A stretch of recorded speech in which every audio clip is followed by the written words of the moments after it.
අස්ලාම් අලයිකුම් අයිබෝවන් යාළුවනේ අස්වැසුම ජුනි මාසේ ඒ වගේම මෙයි මාසෙත් නොලැබුණු අය ඉන්නවා. ඉතින් මෙයි මාසේ ඇයි ලැබුණ නැත්තේ කියලා මම පැහැදිලි කරා ඔයාලට.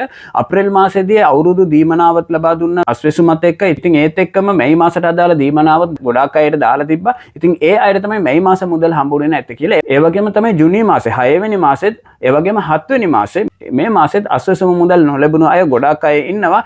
ඉතින් ඒකේ ඔයාලට දන්නවා අවදානටම ලකුවන් රුපියල් 5000ක් අරගෙන ආපු අවදානට ලකුවන් එයාලට කොහොමත් ජුනි මාසෙත් එක්ක නැවතුවා කියලා කිව්වා. එයාලට ජුනි මාසේ හම්බුණා ජූලි වල 7 වෙනි මාසේ හම්බුනේ නැහැ.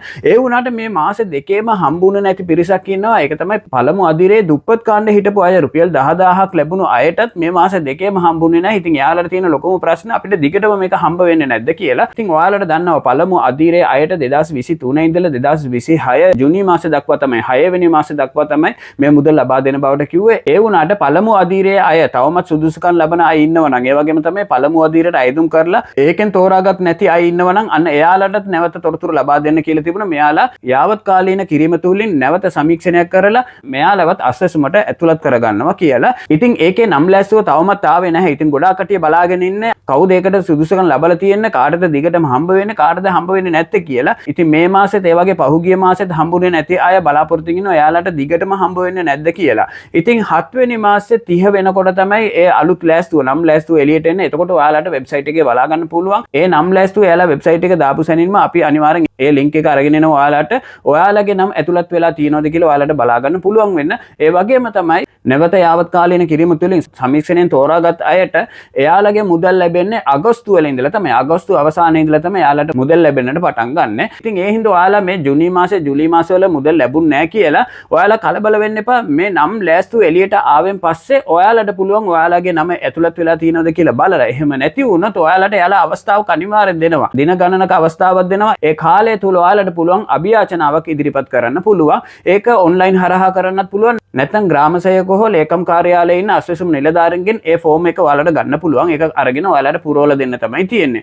එහෙම නැති වුණා ඔයාලට අභියාචනා ඉදිරිපත් කරන්න පුළුවන්. ස්ටුඩියෝ වලටත් පහුගිය දවස්වල එයාලා බාර දුන්නා. ඉතින් ඒ විදිහටත් ඔයාලට පුළුවන් කමක් වෙයි. ඉතින් එයාලා මේ නම් ලෑස්තු එළියට ආවෙන් පස්සේ එයාලා අවස්ථාවක් අනිවාර්යෙන් දෙනවා ඔයාලට අභියාචනාවක් ඉදිරිපත් කරන්න. ඒ කියන නම් ලෑස්තුවට නම් ඇතුල් වෙලා නැති කට්ටියට අභියාචනාවක් ඉදිරිපත් කරන්න පුළුවන්. ඒ වගේම තමයි විරෝධතා පළ කිරීමට අනිවාර්යෙන් ඔයාලට ඒකටත් අවස්ථාවක් හම්බ වෙනවා. ඒ කියන්නේ අස්වැසුමට සුදුසුකම් නැති අයට අස්වැසුම ලැබෙනවා නම් අනිවාර්යෙන් අපි ඒකට විරෝධතා පළ කරන්න ඕන. ඒ කිව්වොත් සුදුසුකම් තියෙන අය බොහෝමයක් එළියේ ඉද්දි එයාලට නිකරුණේ අස්වැසුම ලබා දෙන්න. මේක ඇවිල්ලා මහජන මුදල් කාගේවත් නෙවෙයි, රජයේ මුදලුත් නෙවෙයි.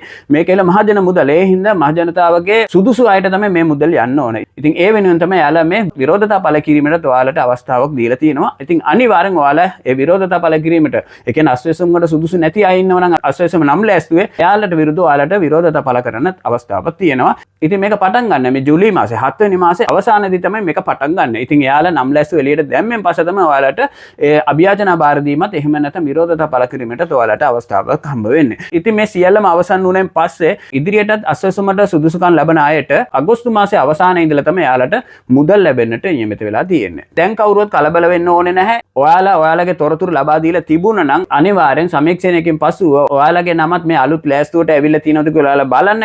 එහෙම මේ ලෑස්තුවේ ඔයාලගේ නම නැත්තම් විතරක් ඔයාලා ඒ පිළිබඳව ඔයාලට අභියාචනාවක් ඉදිරිපත් කරන්න පුළුවන්. හැබැයි ඔයාලා සුදුසුකම් ලබනවා කියලා ඔයාලට දන්නවනම් විතරක් ඒ දේ කරන්න. නිකරුණේ කිසිම ප්‍රශ්නයක් නැතුව දේපල් තියන අය ඉන්නවා, හොඳ ආදායම් තියන අය ඉන්නවා. ඉතින් ඒවන් අය මේකට උත්සාහ කරන්න එපා. නිකරුණේ සුදුසුකම් තියෙන අය මේකට උත්සාහ කරලා මේක එයාලට ලබා ගන්න ඉඩ අරින්න. සුදුසුකම් නැති අය මේකට උත්සාහ කරන්න එපා කියලා තමයි මම ඔයාලට මතක් කරන්නේ. ඒ වගේම තමයි අස්වැසුම මාසිකව ඔයාලට මෙවැනි මුදලක් කියන්නේ රුපියල් 10500ක් එහෙම නැත්නම් රුපියල් 10000ක් ඒ වගේ දෙනට වඩා එකවරම ලොකු මුදලක් ඔයාලගේ අතට හම්බ වෙනවා නම් ඔයාලට එකකින් ආර්ථිකය ගොඩනගා ගන්න පුළුවන්. මොන හරි බිස්නස් එකක් කරන්න පුළුවන්. නැත්නම් ඔයාලට හේන් කරනවා නම් ඒව කරන්න පුළුවන්. ඒ වගේ දේවල් කරලත් ඔයාලට ආර්ථිකය ගොඩනගා ගන්න පුළුවන්. නැත්නම් වෙන මොන හරි සිල්ලර කඩයක් කරනවා. නැත්නම් වෙන මොන හරි බිස්නස් එකක් ඔයාලට එකවරම මුදලක් හම්බ වෙනවා නම් ඒක ඇත්තටම ලොකු දෙයක්. ඉතින් ඒ වගේ දෙයක් කරන්න තමයි රජය දැන් සූදානම් කරගෙන යන්නේ ඔයාලට ණය වශයෙන් ඔයාලට ලබා දෙන්න. ඉතින් මේක ණයක් කියලා කිව්වට ඔයාලගේ අතින් ඔයාලා ගෙවන්න අවශ්‍ය වෙන්නේ නැහැ. ඔයාලට